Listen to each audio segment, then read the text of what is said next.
بسم اللہ الرحمن الرحیم۔ السلام علیکم سامعین۔ کتاب میری تحسین، میرا شوق، میرا ذوق، میرا جنون، مصنف گڈی آپا تحسین اختر اور میجر عبدالقدوس ریٹائرڈ۔ یہ کتاب جے آڈیو لائبریری کے تعاون سے آپ سماعت فرما رہے ہیں۔ آواز مجید احمد جے کی ہے۔ ابھی تک آپ نے ہمارا چینل سبسکرائب نہیں کیا تو چینل سبسکرائب کر کے بیل آئیکن کے بٹن کو پریس کر دیجئے تاکہ اردو ادب سے متعلق جو بھی ویڈیو اپلوڈ ہو اس کا نوٹیفیکیشن آپ کو ملتا رہے۔ تحسین کا فن افسانہ، لوگ مر جاتے ہیں۔ محسن بھٹی کا خیال۔ پھر لوٹ کے نہ آیا، جدا ہو گیا کوئی۔ پھر لوٹ کے نہ آیا، جدا ہو گیا کوئی، میرے لبوں سے نکلی دعا ہو گیا کوئی۔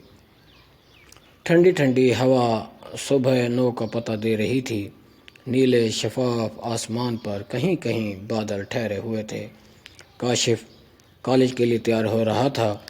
صاف شفاف یونیفارم، سرخ و سفید چہرے پر باریک مونچھیں اور چمکتی ہوئی آنکھوں میں ہزاروں سپنے صاف دکھائی دے رہے تھے۔ بچپن ہی سے کچھ بننے کے خواب اسے ہر لمحہ بے چین رکھتے تھے اور وہ اپنی منزل بہت جلدی پا لینا چاہتا تھا۔ اسی آرزو نے اسے اور بھی محنتی بنا دیا تھا۔ چند گھنٹوں کے آرام کے علاوہ وہ ہر وقت کتابوں میں الجھا رہتا، لیکن تازہ ہوا میں 3 میل کی دوڑ بھی باقاعدگی سے کرتا تھا، کیونکہ وہ جانتا تھا کہ صحت مند جسم میں ہی صحت مند دماغ ہوتا ہے۔ کالج جاتے وقت اسے اپنی ماں کی بہت یاد آتی اور اس کی دعاؤں کی کمی شدت سے محسوس ہوتی، لیکن اپنی زندگی بنانے کی خاطر مجبوراً اسے گاؤں چھوڑ کر کراچی آنا پڑا تھا، جہاں وہ محنت مزدوری کر کے اپنے تعلیمی سلسلے کو آگے بڑھا رہا تھا۔ تاہم اسے یقین تھا کہ اس کی ماں گاؤں میں صبح شام اس کے لیے ضرور دستے دعا دراز کرتی ہوگی۔ تیار ہو کر آخری نظر شیشے پر ڈالتے ہوئے وہ سیٹی بجاتے ہوئے خود سے بولا، چل بھائی، محنت کر، ریلیکس مت ہو۔ اس نے بائک کو کک لگائی اور کالج کی جانب روانہ ہو گیا۔ کلاس میں داخل ہوتے ہی سر کی آواز اس کے کانوں سے ٹکرائی، Kashif, you are late. No sir, I am in time. Kashif نے اپنی گھڑی دکھاتے ہوئے سر سے کہا۔ سر نے شرارتی آنکھوں سے اسے دیکھتے ہوئے اس بات میں سر ہلا دیا۔ ساری کلاس جانتی تھی کہ کاشف کی لائقی اور ذہانت سے سر بہت متاثر ہے اور وہ کاشف کو بہت پسند کرتے ہیں۔ جیسے ہی پیریڈ ختم ہوا اور دوسرے لڑکوں کے ساتھ کاشف بھی کلاس روم سے باہر جانے لگا تو سر نے اسے پکارا، کاشف، ذرا ٹھہرنا پلیز۔ جی سر۔ اس کا دل تیزی سے دھڑکنے لگا۔ یا اللہ، خیر، سب کچھ ٹھیک ہو، کوئی ایسی واسی بات نہ ہو۔ وہ دل ہی دل میں دعا کرنے لگا۔ جب تمام لڑکے کلاس سے نکل گئے تو سر آرام سے کرسی پہ بیٹھ گئے اور کاشف کو بھی بیٹھنے کا اشارہ کیا۔ کاشف، میں تمہارا برائٹ فیوچر دیکھ رہا ہوں۔ لائق بچے مجھے ہمیشہ سے بہت اچھے لگتے ہیں۔ تم محنتی بھی ہو اور ذہین بھی، اس لیے میرے دل میں تمہارا ایک خاص مقام ہے۔ جی سر، اس لیے آج تم سے میں ایک وعدہ لینا چاہتا ہوں۔ جج جی، وعدہ؟ کیسا وعدہ؟ کاشف نے حیرانگی سے پوچھا۔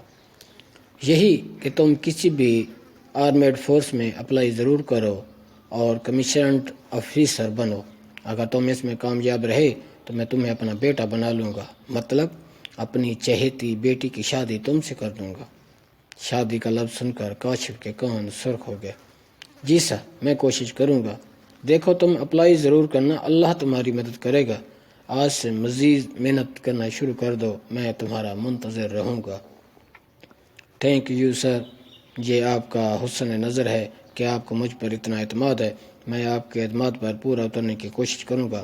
کلاس سے نکل کر وہ لان میں آ گیا تھا۔ اسے اپنے کانوں پر یقین نہیں آ رہا تھا کہ جو کچھ سر نے کہا وہ حقیقت تھا۔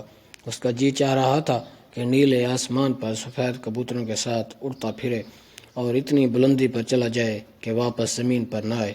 اس کے خیالوں میں اپنے جیون ساتھی کا نقشہ ابھرنے لگا۔ ظاہر ہے اتنے اچھے گھرانے میں پرورش پانے والی لڑکی معمولی نہ ہوگی۔ سر خود بہت خوش شکل ہیں، شاید وہ بھی ان جیسی ہو۔ چل یار بیڑا پار ہوا، گاؤں کی گوارن شازین سے تو پیچھا چھوٹا، اب کسی گوار لڑکی سے شادی نہیں کرنا پڑے گی۔ دن رات جو میں محنت کر رہا ہوں تو کیا ایک گوار لڑکی کے لیے جسے نئے دور کے تقاضوں اور جدید دنیا کی سائنسی ترقی کا علم ہی نہ ہو۔ دن رات گزرتے رہے، وہ سارا سال بڑی محنت سے دل لگا کر پڑھائی کرتا رہا۔ منزل اسے اب بہت قریب محسوس ہو رہی تھی، لیکن قسمت کو کچھ اور ہی منظور تھا۔ اس نے آرمی میں کمیشن کے لیے اپلائی کیا، لیکن اپنی بہترین صلاحیتوں اور ذہانت کے باوجود کچھ متعصب لوگ اس کی راہ کی دیوار بن گئے اور یوں وہ کمیشن کے امتحان میں ناکام قرار پایا۔ اس وقت دل پہ کیا گزری یہ وہی جانتا تھا، یا اس کا خدا۔ چند بدفطرتوں نے اس کا مستقبل تباہ کر دیا تھا۔ ہاسٹل کے کمرے میں سامان پیک کرتے ہوئے وہ بچوں کی طرح پھوٹ پھوٹ کر رو رہا تھا۔ اس کا دل غم میں ڈوبا ہوا تھا۔ اسے یوں محسوس ہو رہا تھا کہ اس کا ایک ایک انعام جو اس کی کامیابی پر ملا تھا اس سے چھین لیا گیا ہو۔ اس وقت اس کی نگاہوں میں وہ منظر لرز رہا تھا جب سارا گاؤں، تمام رشتہ دار اور شانزیں بھی زبردستی اسٹیشن پر الوداع کہنے آئی تھی۔ اب وہ اتنے سارے لوگوں کو کیا منہ دکھائے گا؟ اسی پریشانی کے عالم میں شام کے وقت وہ سر کے گھر پہنچ گیا۔ اس کا دھواں چہرہ دیکھ کر سر تمام معاملہ سمجھ گئے تھے۔ پھر اس نے ساری روادات سر کے گوشت گزار کر دی۔ سر کو بھی انتہائی دکھ ہوا، وہ بھی اس کی ناکامی کے لیے بالکل تیار نہ تھے۔ انہوں نے اس کے آنسو پونجے، سینے سے لگایا اور اسے تسلی دیتے ہوئے کہا، کیا ہوا؟ اگر آرمی افیسر نہیں بن سکتے، دنیا میں اور بھی بہت سے میدان ہیں جہاں تم خود کو منوا سکتے ہو، تاہم تم میری شرط پر پورے نہیں اتر سکے، لہٰذا اپنی بیٹی کی شادی تم سے نہیں کر سکتا۔ سر کی بات سن کر کاشف دکھی دل لیے روتا ہوا گیٹ سے باہر نکل گیا، لیکن وہ نہیں جانتا تھا کہ پردے کے پیچھے سے سر کی بہن زلیخا نے ساری باتیں سن لی تھیں اور اب دکھی لہجے میں بھائی سے مخاطب تھی۔ بھائی، نصیب پر کس کا زور چلا ہے؟ اگر ہر کوئی اپنی مرضی سے نصیب بنا سکتا تو دنیا میں کوئی غریب نہ ہوتا، کوئی مزدور نہ ہوتا، کوئی نشاد نہ ہوتا۔ والدین کی جائیداد میں زلیخا کا کافی حصہ تھا۔ تعلیم میں وہ ماسٹرز کی ڈگری حاصل کر چکی تھی۔ مطالعہ اس کا شوق تھا، دن رات کتابوں میں گم رہتی۔ یہی کتابیں اس کی دوست تھیں اور تنہائی کی ساتھی، تاہم برابری کا رشتہ نہ ملنے کی وجہ سے ابھی تک کنواری تھی۔ ایک دن وہ اپنے سبز لان میں چیئر پر بیٹھی ہوئی تھی، ٹھنڈی ٹھنڈی ہوا چل رہی تھی کہ کسی نے بیل بجائی اور تھوڑی دیر بعد چوکیدار ایک خط لے کر اندر آیا، جسے زلیخا نے پڑھ کر لے لیا، جس پر کاشف کا پتہ لکھا ہوا تھا۔ کاشف کا نام پڑھ کر اس نے تجسس کی وجہ سے صفائی کے ساتھ خط کھولا۔ لکھا تھا، محترم سر، آداب۔ مجھے معلوم نہ تھا کہ چاند کو پا لینے کی آرزو میرے دل میں کب پیدا ہوئی۔ ماں بتاتی ہے کہ جب میں 5 ماہ کا تھا تو ایک رات صحن میں بچھی چارپائی پر لیٹا تھا۔ وہ 14ویں کی رات تھی۔ ماں میرے سرہانے بیٹھی تھی۔ چاند دیکھ کر میں چاند کو پکڑنے کے لیے اس قدر بے چین ہوا تھا کہ اپنے ہاتھ پاؤں مارنے لگا۔ پھر اس رات سے میں چاند کا دیوانہ سا ہو گیا۔ بچپن میں جب بھی چاند کو دیکھتا اسے پانے کی خواہش دل میں ہلکورے لینے لگتی۔ ماں اکثر مجھے یہ لوری دے کر سلاتی تھی، انوکھا لاڈڑا کھیلن کو مانگے چاند، کیسی انوکھی بات رے۔ بچپن گزرا اور جوانی آئی تو چاند کا عشق بھی جوان ہوتا چلا گیا۔ میرے دوستوں کو بھی چاند سے میری عجیب محبت کا علم تھا، کیونکہ میں اپنا بیشتر وقت چھت پر گزارتا تھا اور بس چاند کو تکتا رہتا تھا۔ دوست میرا مذاق اڑاتے تھے، مگر وہ اس ٹھنڈک اور سکون سے ناآشنا تھے جو مجھے چاند کو دیکھ کر حاصل ہوتا تھا۔ میں تو چاند کا دیوانہ تھا، اس کے حسن کا دیوانہ۔ پھر اسی کو پا لینے کے شوق میں گھر سے نکلا۔ میٹرک پنڈی سے اچھے نمبروں میں پاس کیا، پھر کراچی آ گیا۔ یہاں اپنی تعلیم کے اخراجات میں خود پورے کرتا تھا۔ اس کے لیے میں نے اسٹیشن پر سامان ڈھویا، جوتے پالش کیے، پھر کچھ عرصے میں اس قابل ہو گیا کہ ٹیوشن پڑھا کر اپنے تعلیمی اخراجات پورے کرنے لگا۔ میرا خیال تھا کہ جیسے جیسے میں کتابیں پڑھتا جاؤں گا میری منزل قریب آتی جائے گی اور ایک دن میرا چاند مجھے مل جائے گا۔ ایک روز آپ نے مجھے میری منزل کا نشان بتایا، پھر میں اور بھی محنت کرنے لگا اور آپ کے دکھائے ہوئے راستے پر چلنے لگا، لیکن قسمت کو تو کچھ اور ہی منظور تھا۔ ایک طوفان میری زندگی میں آیا اور میرے تمام خواب اڑا کر لے گیا۔ میں انہیں پکڑنے کی کوشش کرتا رہا مگر ناکام رہا۔ اب میری کوئی منزل نہیں ہے، میں کہاں جاؤں؟ ناکامی نے میرا دل چور چور کر دیا ہے۔ ناکامی کا لفظ تو میری ڈکشنری میں نہ تھا، یہ کہاں وارد ہوئی؟ میرے خدا مجھ پر رحم فرما، مجھے معاف کر دے، آپ کا بیٹا کاشف۔ زلیخا نے صفائی کے ساتھ خط بند کر کے خادم کے ہاتھ بھائی کو بھجوا دیا اور اوندے منہ اپنے پلنگ پر گر کر رونے لگی۔ کاشف اس کے دل میں اس وقت ہی اتر گیا تھا جب وہ پہلی بار ان کے گھر آیا تھا۔ دل نے اس سے کہا تھا، یہی تیری منزل ہے زلیخا، اٹھ اسے پانے کی کوشش کر، اسے کھو نہ دینا ورنہ ساری عمر پچھتاتی رہے گی۔ پھر ہر گزرتے دن کاشف کی محبت اس کے دل میں پروان چڑھنے لگی تھی۔ اس کے آنسوؤں سے تکیہ بھیگ گیا تھا۔ جب من کا غبار آنسوؤں کے ذریعے باہر آ گیا تو ایک عزم کے ساتھ سر اٹھایا اور بھائی کے کمرے کی جانب چل دی۔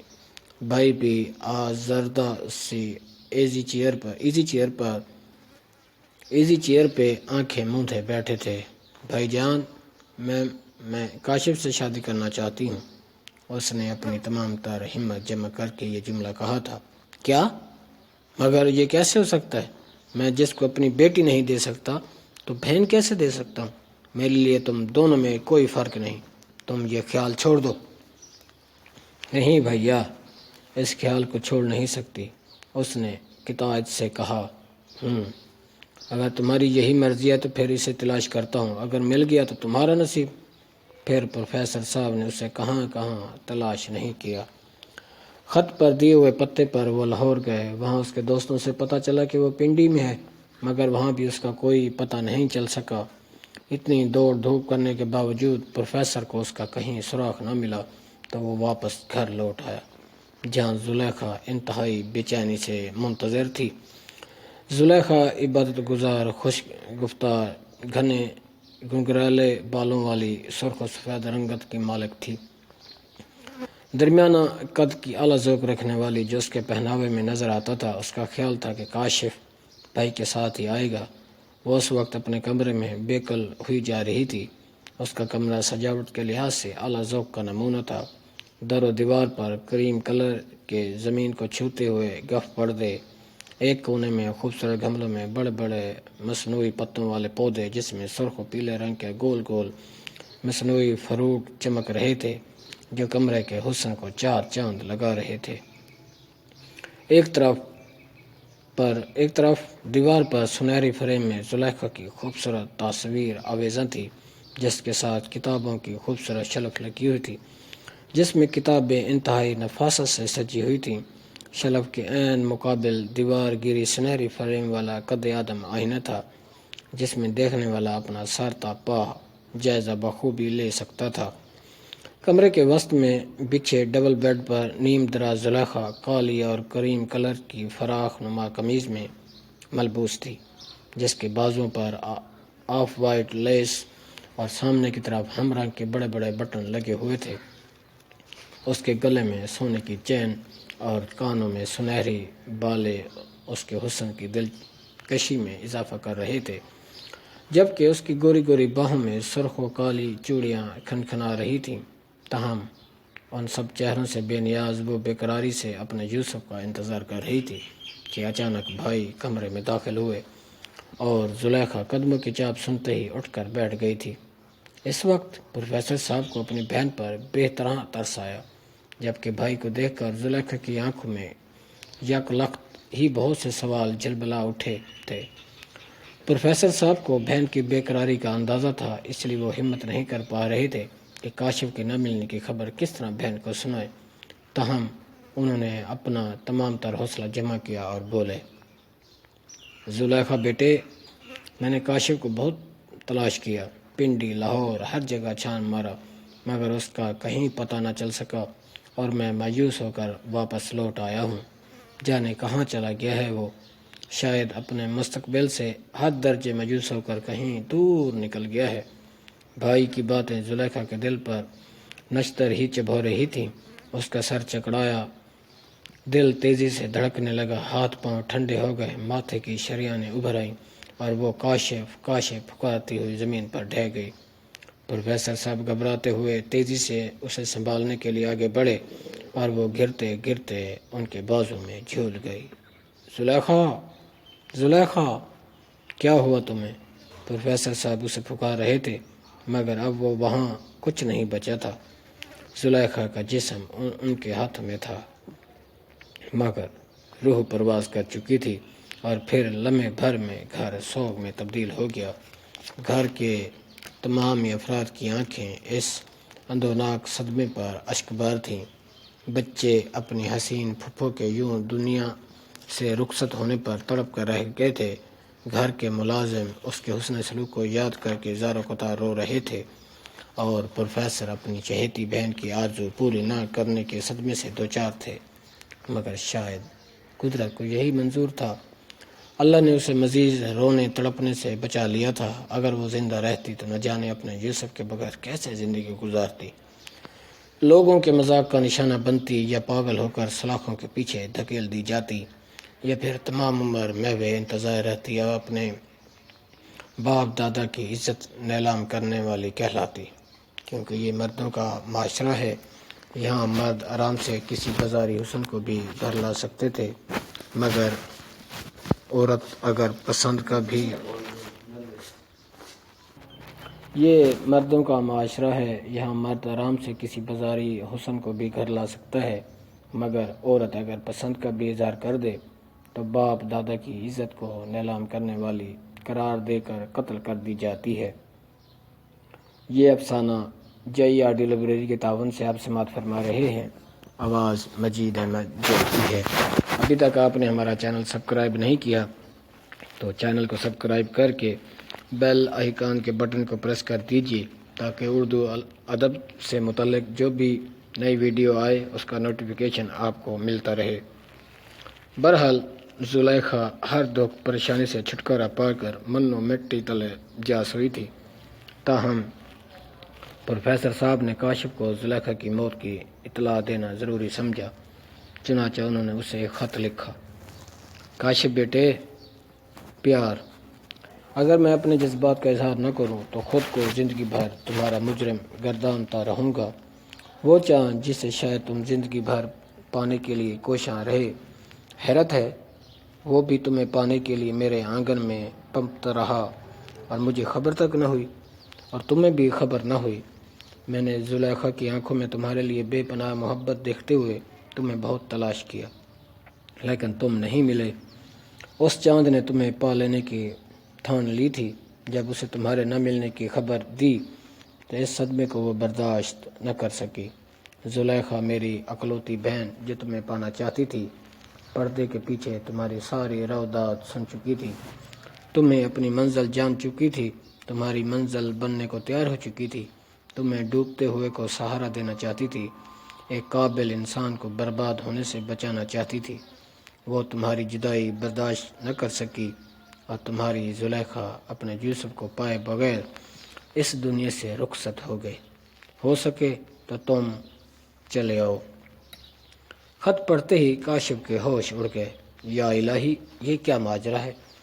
اس کو مجھ سے اس قدر محبت تھی، وہ میری چاہت میں اس قدر ڈوبی ہوئی تھی۔ ایک مسافر جس کے پاس دینے کو کچھ نہ تھا اسے منزل کا پتہ دینا چاہتی تھی۔ وہ میرے لیے چاہت کے خزانے لیے ہوئے تھی اور میں اس خزانے سے لا علم رہا۔ کیا وہی میرا چاند تھی جس کی کشش بچپن سے مجھے اپنی طرف کھینچ رہی تھی؟ کیا وہی میری راتوں کی کشش، تڑپ اور چاہت تھی جس کی میں ایک جھلک بھی نہ دیکھ سکا؟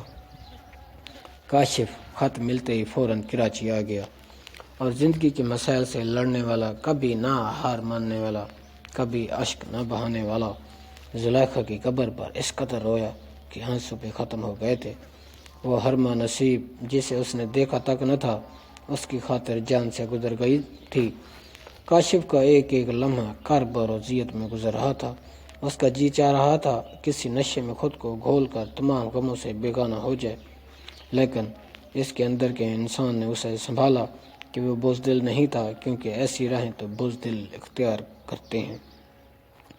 وہ اس وقت سر کے گھر میں بیٹھا پھوٹ پھوٹ کر رو رہا تھا، اور پروفیسر صاحب اسے سینے سے لگا کر دلاسا دے رہے تھے۔ پھر وہ اسے زلیخا کے کمرے کی طرف لے گئے۔ کاشف، یہ زلیخا کا کمرہ ہے، جہاں وہ سب سے الگ تھلگ اپنی دنیا میں مگن رہتی تھی۔ سر یہ کہتے ہوئے اسے کمرے میں تنہا چھوڑ کر کسی کام سے باہر چلے گئے۔ کاشف نے پورے کمرے کا جائزہ لیا جہاں زلیخا کی یادیں پھیلی ہوئی تھیں۔ وہ کمرہ کسی حسینہ کے اعلیٰ ذوق کا آئینہ دار تھا۔ ایک طرف دیوار پر لگی زلیخا کی تصویر کو اس نے قریب جا کر دیکھا۔ تصویر میں کونے میں اس کے دستخط تھے۔ تصویر میں وہ اپنی نیم و آنکھوں سے درخت کے ساتھ بیٹھی کسی کا انتظار کر رہی تھی۔ اس کے خوبصورت بال شانوں پر بکھرے ہوئے تھے۔ ایسی حسین عورت کاشف نے زندگی میں کبھی نہیں دیکھی تھی۔ کاشف کو لگا جیسے یہ حسینہ اس کا انتظار کر رہی ہو اور اس سے کہہ رہی ہو، کاشف تم اب آئے ہو؟ وہ زیر لب بڑبڑایا، سوری زلیخا، مجھے دیر ہو گئی۔ وہ اس کی تصویر سے باتیں کر رہا تھا کہ قدموں کی چاپ نے اسے چمکا دیا۔ سر واپس آ چکے تھے اور اب اسے ہمراہ لیے سبز لان میں آ گئے تھے۔ یہ لان میں نے چکور، خرگوش، کبوتر، طوطے اس لان میں چکور، خرگوش، کبوتر، طوطے پھر رہے ہیں۔ یہ سب زلیخا کی جدائی میں مغموم ہیں۔ یہ زلیخا کے پالتو ہیں، وہی ان کو دانہ دیا کرتی تھی، مگر اب 3 دن سے انہوں نے کچھ نہیں کھایا۔ ہر وقت زلیخا کو تلاش کرتے پھرتے ہیں اور مایوس ہو کر اداس اداس سے اپنے ڈربوں میں دبک جاتے ہیں۔ سر اسے کہہ رہے تھے، پھر انہوں نے چونک کر اس سے پوچھا، کاشف آج کل کیا کر رہے ہو؟ کچھ نہیں سر، بس زندگی بے مقصد گزر رہی ہے۔ اچھا ایسا کرو، یہ کارڈ رکھ لو، یہ کرنل صاحب کا کارڈ ہے، انہیں میرا حوالہ دینا، وہ تمہاری مدد کریں گے، بڑے اچھے انسان ہیں۔ اور پھر وہ بوجھل قدم اٹھاتا ہوا گیٹ سے باہر نکل آیا تھا۔ اگر رتیں نہ بدلیں، موسم ٹھہر جائیں، کشتیاں اپنے بادبان کھولنا بھول جائیں، شاخوں پر پھول کھلنے اور مہکنے سے ہچکچائیں، دل کے دروازے پر امید دستک نہ ہو، ویران آنکھوں میں خواب نہ چمکیں، خالی ہاتھوں کے پوروں پر دعاؤں کے چراغ نہ جلیں، آنے والے دنوں کی خوبصورت چاپ سنائی نہ دے، وسوسے دلوں میں سر اٹھانے لگیں، وقت کا پہیہ تھم جائے، صبح کو شام اور شام کو صبح کرنا جو شعر لانے کے مترادف ہو جائے، گویا زندگی کی دھڑکن رک جائے اور جینا حقیقتاً دشوار ہو جائے، تو تصور کیجئے زندگی کہاں کھڑی ہو، لیکن قدرت نے انسان کے لیے ہر لمحہ تبدیلی اور ہر لمحہ تغیر کو زندگی کا اصول بنایا ہے۔ کاشف نے زلیخا کے غم میں بکھرے اپنے وجود کو سمیٹا اور کرنل صاحب کے پاس جا پہنچا۔ انہوں نے بڑے شفیق انداز میں کاشف کا استقبال کیا تھا، جیسے عرصے سے اسے جانتے ہوں، کیونکہ پروفیسر صاحب کا حوالہ ہی کافی تھا۔ البتہ اس وقت کرنل صاحب کے پاس نوکری کا بندوبست تو نہ تھا، مگر پھر بھی انہوں نے کاشف کو اپنے بچوں کا ٹیوٹر لگا دیا۔ کرنل صاحب کے بچوں کی عمریں بالترتیب 6، 8، 16 سال کی تھیں، اور پھر وقت اسی مصروفیت میں گزرنے لگا۔ اب کاشف رفتہ رفتہ زندگی کی طرف پلٹ رہا تھا۔ وہ بچوں کو پڑھانے میں کچھ ایسا مشغول ہوا کہ اس کا غم مدھم ہوتا چلا گیا۔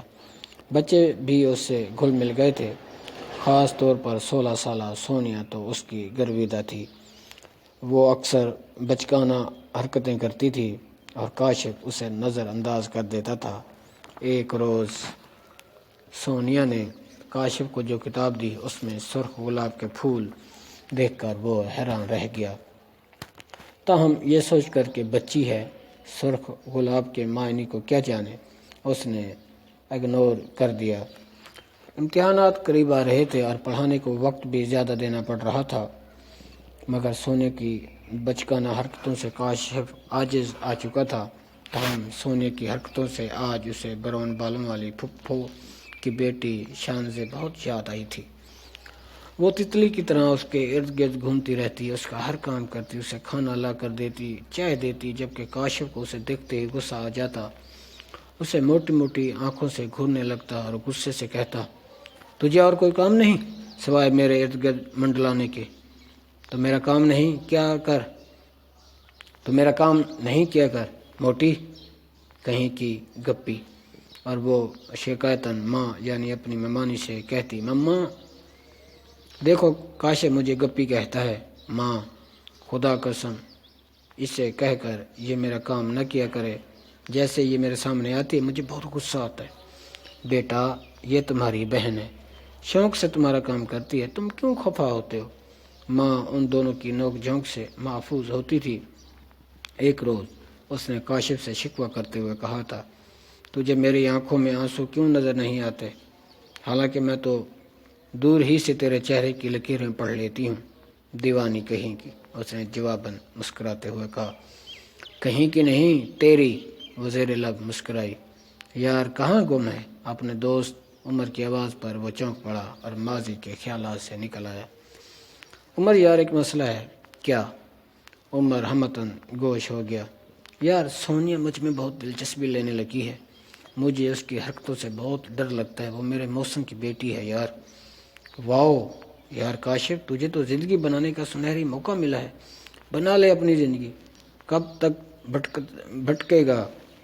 اس سے شادی کر لے، سیٹ ہو جائے گا، باپ اثر و رسوخ والا ہے، کہیں نہ کہیں تجھے سیٹ کروا دے گا، نوکری بھی ملے گی اور گھر بھی، زندگی آرام سے گزر جائے گی۔ اس کی باتیں سن کر کاشف اسے حیرت سے دیکھتا رہ گیا تھا۔ کیوں مجھے غلط راہ پر ڈال رہا ہے؟ میں ایسا گرا ہوا نہیں کہ اپنے موسم سے خیانت کروں، میں ایسا کام نہیں کر سکتا، میں کرنل صاحب کے سامنے شرمندہ ہونا نہیں چاہتا، اس نے غصے سے کہا تھا۔ اور پھر ایک دن اس نے کرنل صاحب سے ان کے بچوں کو مزید پڑھانے کی معذرت کر لی تھی۔ سر مجھے گورنمنٹ کالج میں نوکری مل گئی ہے، گھر بھی قریب ہے، ماں میری جدائی میں تڑپتی ہے، لہٰذا اب ماں کے پاس ہی رہوں گا، میں اب آپ کے بچوں کو مزید نہیں پڑھا سکتا۔ کاشف نے اتنا کہا اور پھر کرنل صاحب کی زندگی سے نکل گیا۔ کاشف سے میری ملاقات کشمیر کی خوبصورت وادی میں ہوئی تھی۔ وہ میرے شوہر میجر عبدالقدوس کے کالج کے زمانے کا دوست رہ چکا تھا، اور کاشف نے اپنی کہانی مجھے یعنی گڈی آبا کو کشمیر میں ہی سنا دی تھی۔ وہ اچانک مدت بعد ہمیں دیکھ کر بہت خوش و حیران ہوا تھا اور ہمیں اپنے گھر لے آیا۔ اس کا چھوٹا سا گھر پتھروں سے بنا ہوا تھا، جہاں سے دھواں نکل رہا تھا۔ ایک کشمیر کی کلی کچن میں کھانا بنا رہی تھی جو اس کی بیوی تھی۔ چھوٹے سے ڈرائنگ روم میں 2 عدد کرسیاں، ایک میز اور ایک چارپائی تھی۔ زمین پر پرانی سی دری بچھی ہوئی تھی۔ اس کی بیوی غریب گھرانے کی تھی اور وہ خود بھی کسی اسکول میں چھوٹی موٹی نوکری کر رہا تھا۔ یوں گھر میں غربت ہر شے سے بخوبی عیاں تھی۔ میرے میاں نے اسے ہنستے ہوئے کہا تھا، چلو یار تم نے کوئی تو نیک کام کیا، اب تمہارا جنازہ تو جائز ہو گیا۔ یار یہ تو بتا یہ لڑکی کون ہے؟ بس ماں کی خواہش پر میں نے ایک یہ بھی کام کر لیا ہے، ورنہ تو زلیخا کے بعد زندگی کی کشتی کو یوں ہی بہتی لہروں پر چھوڑ دیا تھا۔ اس نے ہمیں کشمیر کی سیر کرائی تھی، جو حقیقتاً زمین پر جنت کا ٹکڑا ہے۔